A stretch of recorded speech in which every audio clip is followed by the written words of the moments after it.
Thank you. Since the Honorable Minister has served 2 minutes and 23 seconds, I will allow the Honorable Member for Shiwangandu to debate. I'm so humbled, Madam Speaker, for giving me this slot to also add a voice on the speech that was made by the President in fulfilling Article 9 of the Constitution. Madam Speaker, I will just restrict my comments on 2 thematic areas, being patriotism and national unity, and then I'll briefly talk about democracy and constitutionalism. Madam Speaker, we agree with the President that indeed, as citizens, it is important that we are patriotic and demonstrate that patriotism is what builds the nation.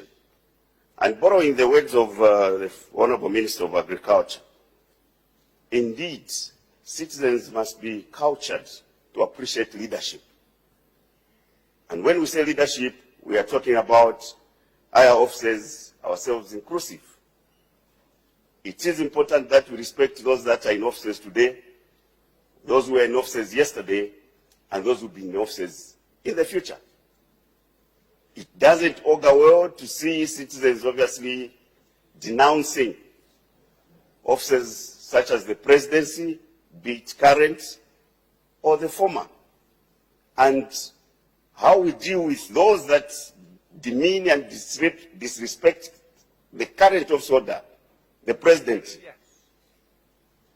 and the previous, has got an impact on how the next person will be treated.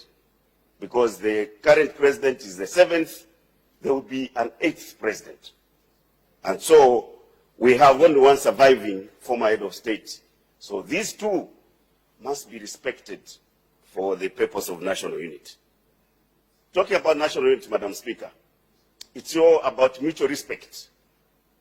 Indeed, it shouldn't be a norm to see ordinary citizens or those in leadership to call other leaders, such as the church leadership, names to certainly refer to shepherds of the flock. And I can see my colleague there, my successor, we are Catholics and we believe in respecting the leadership of the church. So we don't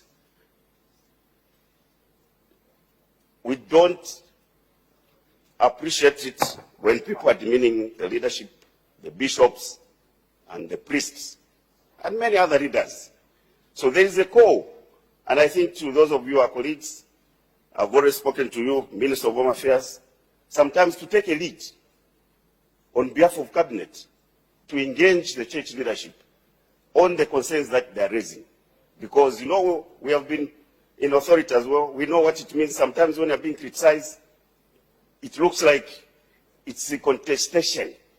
But where there is engagement and dialogue, there will be always mutual respect. And so my call on you, on leadership, is to ensure that you find time to find the ground. Madam Speaker, the President spoke about constitution matters, just as he did last year when he pointed to some lacunas. Here, I will speak to my colleagues, the senior members who are in Cabinet, who have been here long enough, who have been here in this August House long enough, who have been part of these processes of constitution amendments and constitutional reviews. You know what has worked, and you know what hasn't worked. Madam Speaker, I was here doubling as local government minister and whip on behalf of government when we dealt with the 2016 constitution. The consensus building was quite thorough.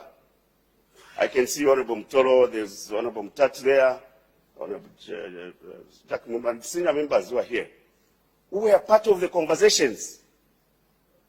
And these conversations, we ensured that those stakeholders outside this institution, because the Constitution, Madam Speaker, is not just about here and the President as we deal with the ordinary pieces of legislation. acts of parliament is what we do without getting instructions from our citizens. But this particular one, we need to get instructions from the citizens on how we progress with the national supreme document of the land, the Constitution. So my call on you senior members is to help the Minister of Justice to lessen the speculation. You have listened to the stakeholders. It's time to engage the stakeholders meaningfully and agree on the roadmap to take. Let's not allow speculation. Today, you hear those that are spokespersons for the bigger office telling the nation that there is a draft. And then people start wondering where this draft is coming from. The Minister of Justice says, no, there's no draft. We are yet consulting, and we are going to make sure that we avail the roadmap of how we are going to attend to constitutional articles that needs revisitation. So it's very important, senior members, to help the Minister of Justice to take lead, to take charge of this particular matter. Because in speculations, you hear people speaking from points of ignorance. You hear someone talking about delimitation, which is aligned to one clear electoral system, which is first past the post. In another brief, you hear someone talk about proportional representation.